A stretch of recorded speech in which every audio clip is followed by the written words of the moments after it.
Jamaica has also been the largest recipient of Chinese investments in the Caribbean. How has that experience worked out for you? China's been very good to Jamaica, and China's been a very good infrastructure development partner.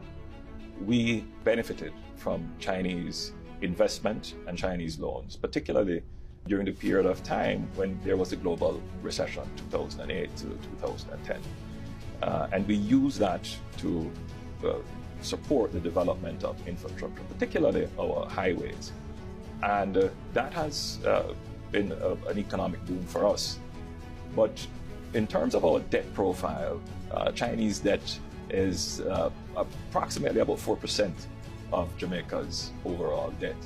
What we encourage is greater investment from China, and we're seeing that in many areas, particularly in infrastructure, construction particularly.